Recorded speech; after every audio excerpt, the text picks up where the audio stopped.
Today I'll be unboxing and setting up the AMS2 Pro on my P1P. This is the AMS2 Pro.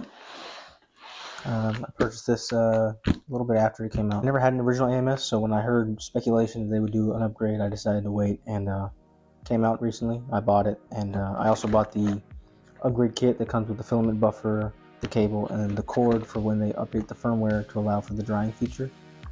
So yeah, let's unbox it.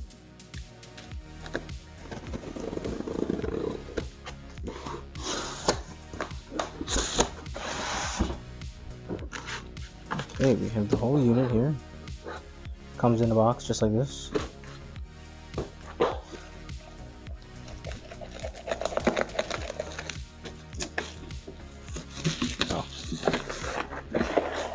Oh wow.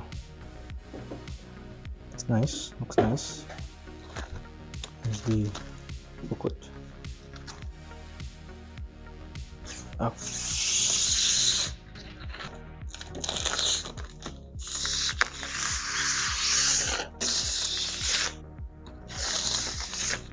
Nice. Ooh, looks nice. That looks nice. I don't know if it's gonna fit on top of my. I think I might have to lower my table there. Let's open. Okay, cool. There's some PTFE tubes on the back. Get everything out of here.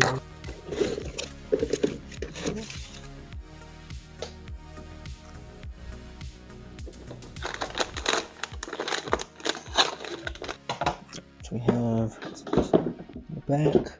Yeah, so we have the port here. PTFE tube. I think I'm just gonna move that burner. I'm sorry, little one. I'm gonna move this over here. So we attach it here. Alright, cool. Okay, cool.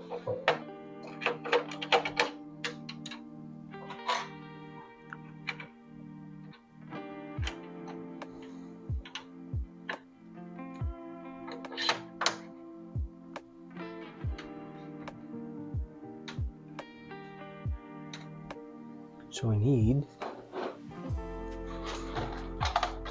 the tube from the AMS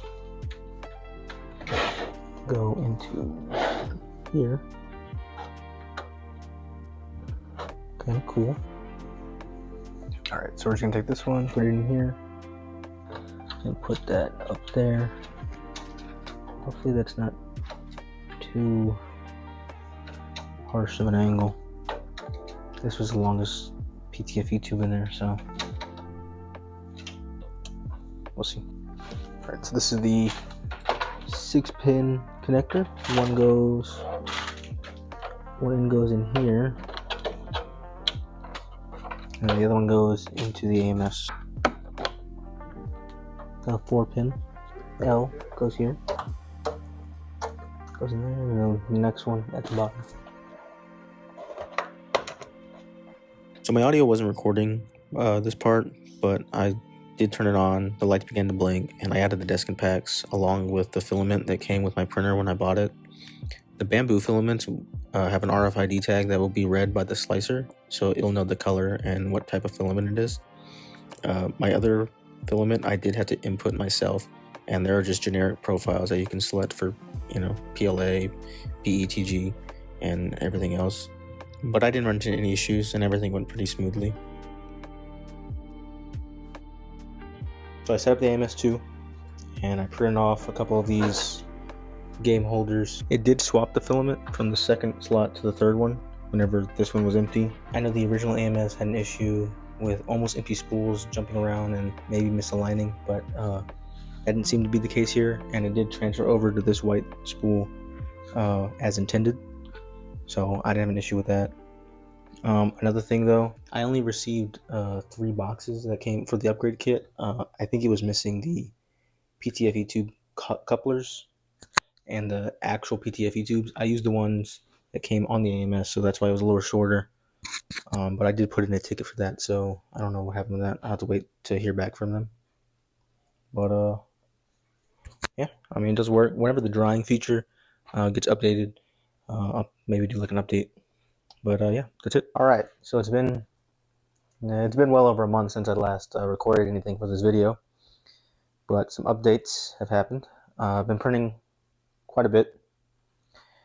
My support ticket for the couplers and PTFE tubes, they were able to send me the tubes and the couplers.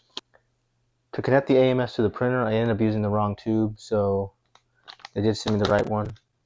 I printed this riser for the AMS with the has some drawers, some stuff. Bought a smooth PEI plate, and then also a 0.2 millimeter nozzle, because there's some other projects I want to do that I want to use a 0.2 millimeter nozzle. So far, the AMS, it's been working very well. A new update just came out for it that it does include the drying feature, but I haven't had the chance to utilize that yet. I did update the printer to, I think it's 1.08, which some people were having issues with on certain P series printers, but I didn't run into those issues. But most people recommend just downgrading to the older firmware. I'll try to include everything that I printed in the past month or so. So like the riser, the build plate holder.